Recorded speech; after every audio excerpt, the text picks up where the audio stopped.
Horror Dark Stories। रात के 10:30 बज चुके थे। गांव में ज्यादातर घरों के दिए बुझ चुके थे। बस कुछ लालटेनों की पीली रोशनी अंधेरे से लड़ने की कोशिश कर रही थी।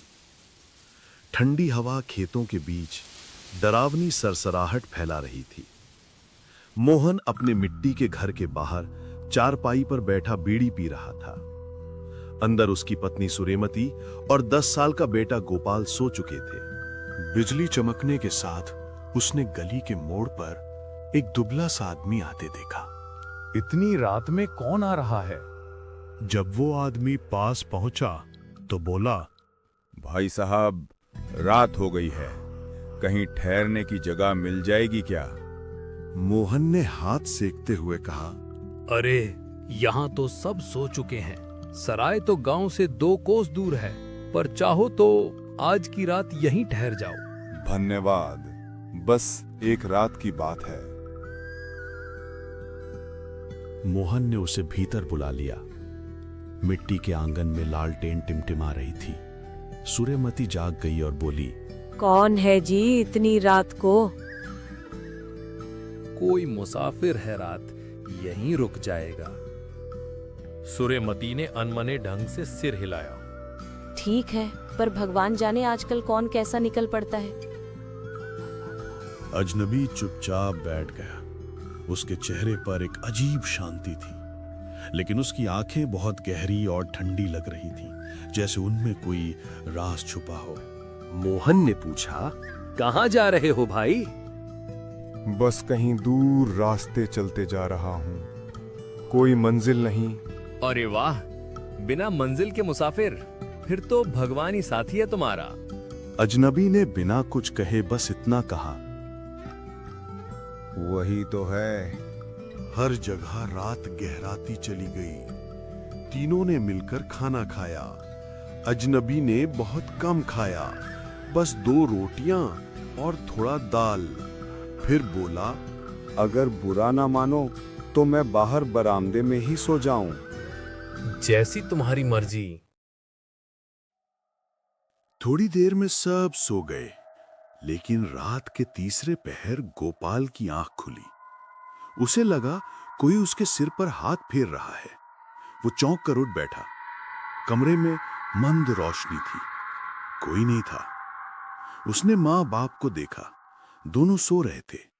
उसने बाहर झांक कर देखा, अजनबी चारपाई पर लेटा था, पर उसकी आंखें खुली थी। वो सीधा छत की ओर देख रहा था, बिल्कुल बिना पलक झपकाए। गोपाल डर गया। उसने सिर चादर में छुपा लिया।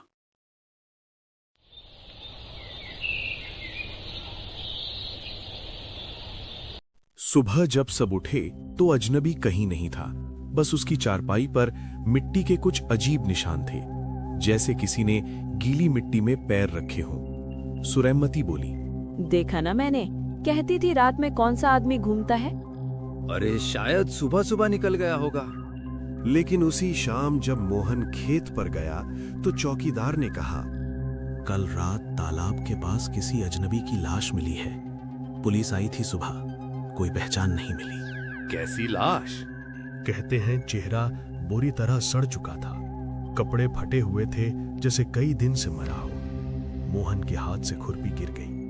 कई दिन से मरा हुआ, लेकिन कल रात तो वो मेरे घर में जिंदा था। रात को वो बात उसने सुरेमती को बताई। दोनों के चेहरों का रंग उड़ गया। कहीं वो भूत तो नहीं था? मोहन ने कुछ नहीं कहा, बस चुपचाप दीवार की ओर देखने लगा। लेकिन उसी पल दरवाजे पर दस्तक हुई। सूर्यमती सिहार उठी। कौन है इतनी रात को? उसने कांपते स्वर में पूछा। बाहर से वही धीमी आवाज आई, भाई साहब, मैं फिर आ गया हूं, एक रात और ठहर जाओ। मोहन का दिल जोर जोर से धड़कने लगा। भगवान का नाम लो, दरवाजा मत खोलो। पर तभी दरवाजा अपने आप खुल गया। अंदर कोई हवा नहीं चली थी, फिर भी कुंडी हिली और फटाक से खुल गई। अजनबी धीरे धीरे अंदर आया। उसके पैरों से गीली मिट्टी टपक रही थी, जैसे वो दलदल से होकर आया हो। मुझे फिर वही जगह चाहिए। उसने कहा और बरामदे की ओर बढ़ गया। मोहन बोल भी नहीं पाया, बस स्तब्ध खड़ा देखता रहा। अजनबी चारपाई पर लेट गया और आंखें बंद कर लीं। सुबह जब सूरज निकला, चारपाई खाली थी। बस उस पर मिट्टी की मोटी परत और एक पुराना लोहे का सिक्का पड़ा था। मोहन ने उसे उठाया तो सिक्का इतना ठंडा था कि उंगलियां सुन्न पड़ गईं। पीछे से गोपाल बोला, बाबा, वो अंकल फिर आएंगे क्या? पता नहीं बेटा, अगर आए तो दरवाजा मत खोलना। रात को गांव के मंदिर में घंटियां बजने लगी। पुजारी चिल्ला रहा था, तालाब के पास मत जाओ, वहां किसी की आत्मा भटक रही है। लेकिन उसी वक्त तालाब के किनारे एक परछाई धीरे धीरे उभरी। वही लंबा दुबला आदमी, उसके हाथ में वही लोहे का सिक्का था और होठों पर एक रहस्यमयी मुस्कान। उसने आसमान की ओर देखा और बोला, ठिकाना मिल गया, अब हर रात किसी नए घर में। सुबह के सूरज ने गांव के ऊपर सुनहरी रोशनी फैला दी थी, लेकिन मोहन के घर के आसपास एक अजीब सी ठंडक बनी हुई थी। हवा चलती तो जैसे कानों में फुसफुसाहट सुनाई देती। मुझे फिर वही जगह चाहिए। सुरेमती चूल्हे पर रोटियां सेक रही थी, पर उसके हाथ कांप रहे थे। गोपाल खिड़की से बाहर झांक रहा था और हर परछाई को देखकर सहम जाता। रात की वो घटना, दरवाजा अपने आप खुल जाना, अजनबी का फिर लौट आना, सब कुछ जैसे किसी बुरे सपने की तरह दिमाग में घूम रहा था। मोहन खेत पर जाने की तैयारी कर रहा था, पर उसके पांव बार बार ठिठक जाते। कहीं वो फिर ना आ जाए। अब दिन निकल आया है। मोहन ने खुद को दिलासा दिया, दिन में भूत नहीं आते। लेकिन उसे खुद अपने शब्दों पर भरोसा नहीं था। गांव में उस दिन अजीब माहौल था। तालाब के किनारे जहां उस अजनबी की लाश मिली थी, वहां अब लोगों की भीड़ लगी थी। पुलिस ने जगह घेर रखी थी, पर जैसे ही लोग पास जाते, ठंडी हवा का झोंका उन्हें पीछे धकेल देता। मोहन ने दूर से देखा, वही चेहरा, वही कपड़े, उसका शरीर मिट्टी में आधा दबा हुआ था। पुलिस वाले कह रहे थे, लगता है किसी ने कई दिन पहले मारकर फेंक दिया। मोहन का गला सूख गया। लेकिन अगर ये मरा हुआ है तो कल रात मेरे घर कौन आया था? उसी पल उसके कानों में फिर वही आवाज गूंजी, मुझे फिर वही जगह चाहिए। उसने सिर झटका पर आवाज नहीं रुकी। अब वो साफ सुनाई दे रही थी, जैसे कोई उसके ठीक पीछे बोल रहा हो। वो मुड़ा, कोई नहीं था। शाम तक उसका मन बहुत बेचैन रहा। जब घर लौटा तो देखा कि सुरेमती और गोपाल दोनों बरामदे में बैठे हैं। सुरेमती, कुछ हुआ है क्या? दिन में दरवाजा अपने आप खुल गया था, कोई था नहीं। गोपाल ने डरते हुए कहा, माँ, वो अंकल फिर आएंगे ना? चुप, वो कोई अंकल नहीं थे, वो कुछ और थे। फिर उसने भीतर जाकर वो लोहे का सिक्का उठाया जो कल सुबह चारपाई पर मिला था। उसे हाथ में लेते ही ठंडक उसकी हड्डियों में उतर गई। सिक्के पर कुछ उभरा हुआ लिखा था, ना लौटने वाले का निशान। वो शब्द जैसे उसकी नसों में दौड़ गए। उसने सिक्का कुएं में फेंक दिया। सिक्का गिरते ही कुएं के भीतर से छपाक की आवाज आई। फिर सन्नाटा, लेकिन कुछ पल बाद कुएं से धीमी हंसी की गूंज उठी।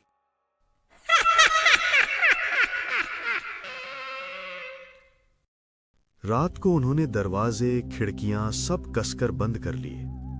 लालटेन जलाकर सुरेमती ने भगवान की तस्वीर के आगे दीपक रख दिया।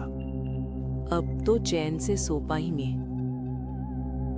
पर आधी रात को दीपक अपने आप बुझ गया। सारे कमरे में अंधेरा छा गया। मोहन को नींद नहीं आ रही थी। अचानक उसे लगा कोई आंगन में चल रहा है। उसने खिड़की से झांका। बरामदे की चारपाई पर वही अजनबी बैठा था, सिर झुका हुआ, हाथ में वही सिक्का जो उसने कुएं में फेंका था। तू फिर आ गया।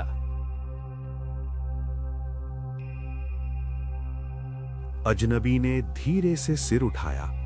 उसकी आंखें अब बिल्कुल काली थीं और होठों से मिट्टी झड़ रही थी। तुमने मेरी चीज फेंक दी। वो तुम्हारा सिक्का। मेरा निशान था, जहां वो रहता है वहां मैं भी रहता हूं। अजनबी बोला और उसकी आवाज मानो चारों ओर गूंजने लगी। सूर्यमती दौड़कर कमरे से निकली, हाथ में तुलसी की माला ली है। भगवान का नाम लो, दूर हटो। उसने चिल्लाकर कहा। अजनबी ने उस पर नजर डाली। उसके चेहरे पर अब एक डरावनी मुस्कान थी। तुम्हारे भगवान यहां नहीं आते। और वो धीरे धीरे धुएं में बदल गया। अगली सुबह गांव वाले इकट्ठा हुए। रामकिशोर ने सारी बात बताई, पर किसी ने विश्वास नहीं किया। भूत कुछ नहीं होते, तुम लोगों को वहम हुआ है। पंडित देव प्रसाद ने कहा। नहीं बेटा, ये जगह अब अपवित्र हो चुकी है। जिस आत्मा को शांति नहीं मिली वो बार बार लौटती है। तो क्या करें बाबा? आज रात मैं पूजा करूंगा, उस आत्मा को बांधने की कोशिश करेंगे। रात को गांव के 4 आदमी आए, मंदिर से घंटियां, मंत्र और धूप की खुशबू लेकर। घर के आंगन में वे सब जमा हुए। पंडित ने कहा, किसी भी हालत में लालटेन मत बुझने देना। अगर बुझ गई तो सब खत्म। पूजा शुरू हुई। मंत्रों की आवाज गूंजने लगी, लेकिन तभी हवा चलने लगी। तेज, फिर और तेज। लालटेन झिलमिलाई। सूर्यमती ने उसे बचाने की कोशिश की, पर अचानक लौ बुझ गई। सब अंधेरा। पंडित चिल्लाया, दिया जलाओ जल्दी। तभी चारपाई अपने आप हिलने लगी। बर्तन गिर पड़े। दीवारों पर जैसे कोई खरोच रहा हो। गोपाल चिल्लाया, बाबा वो आ गया, वो आ गया। अंधेरे में किसी की परछाई धीरे धीरे उभरी। वही अजनबी। अब उसका शरीर पूरा डरावना दिखता, मगर उसकी आंखें लाल अंगारों जैसी जल रही थी। मुझे जगह चाहिए। तुमने मेरी आत्मा को बांधने की कोशिश क्यों की? पंडित ने मंत्र पढ़ना शुरू किया। ओम नमो भगवते, ओम नमो भगवते। अजनबी ने गुर्राते हुए पंडित की ओर देखा और जमीन से उड़ती हवा ने सारे फूल दिए और राख हवा में उड़ा दिए। मोहन ने साहस कर कहा, कौन है? तुझे क्या चाहिए? अजनबी ने ठंडी हंसी हंसी। मुझे बस ठिकाना चाहिए जहां मैं अधूरा नहीं रहूं। अधूरा? कैसे अधूरा? हाँ। उसने धीरे धीरे पास आते हुए कहा, मेरा शरीर तो मरा, पर आत्मा को किसी ने जलने नहीं दिया। मेरी चिता अधूरी रह गई थी। अब मैं हर घर में जाता हूं जब तक कोई मेरी आत्मा को पूरा मुक्त ना करे। सूर्यमती कांपते हुए बोली, अगर हम तेरी चिता जलाएं तो तू चला जाएगा। अजनबी कुछ पल चुप रहा, फिर बोला, पर ध्यान रखना, अगर किसी ने डर दिखाया तो मैं सबको साथ ले जाऊंगा। अगली सुबह पंडित ने सब गांव वालों को बताया कि आज शाम उस अजनबी की चिता फिर से जलानी होगी। सबने मिलकर तालाब के किनारे लकड़ियां रखीं और उसकी अधजली लाश वहां लाई गई। सूरज डूबने को था। हवा में अजीब सी गंध थी, सड़ी मिट्टी और धुएं की। मोहन, सुरेनमती और गोपाल भी वहां थे। पंडित ने कहा, अब जब आग लगाओगे तो पीछे मत देखना, आत्मा निकल जाएगी। मोहन ने माचिस जलाई और लकड़ियों में आग लगा दी। धीरे धीरे लपटें उठी। जलने की गंध हवा में घुल गई। सब पीछे हट गए। लेकिन अचानक किसी ने पीछे से आवाज दी, मुझे फिर वही जगह चाहिए। मोहन का दिल जैसे रुक गया। वो वही आवाज थी। उसने पीछे देखा, वही अजनबी खड़ा था, मुस्कुरा रहा था। तू तो जल रहा है।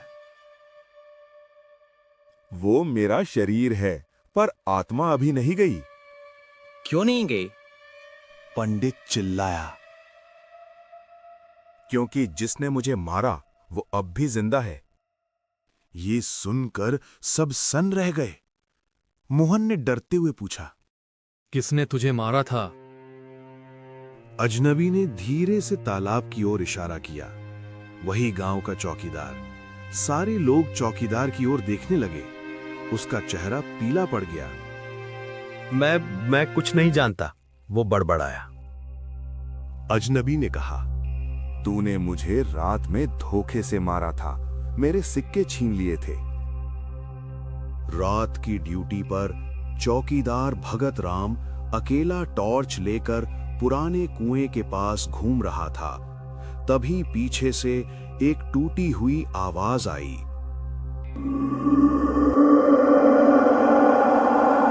तूने मुझे रात में धोखे से मारा था, मेरे सिक्के छीन लिए थे। टॉर्च की रोशनी में एक सड़ा हुआ चेहरा चमका। हरिराम डर से कांपने लगा। अजनबी हवा की तरह झपटा। मुझे बचाओ, मुझे बचाओ। और अगले ही पल भगत राम की चीख गांव में फैल गई। अगली सुबह गांव के लोग उसकी लाश के पास जमा थे, लेकिन किसी की आंखों में अपनी नहीं बल्कि उस अजनबी की परछाई झलक रही थी। गांव अब उसके कब्जे में था। भगत राम की मौत के बाद अजनबी की ताकत बढ़ती गई। गांव वालों की परछाइयां धीरे धीरे उसी जैसी होने लगीं। रात होते ही सबकी आंखें काली चमक उठती। जो भी विरोध करता गायब हो जाता। अब गांव में एक ही आवाज गूंजती थी, मेरे सिक्के अब सब मेरा है, कोई नहीं बचेगा, सब मरेंगे, सब मरेंगे।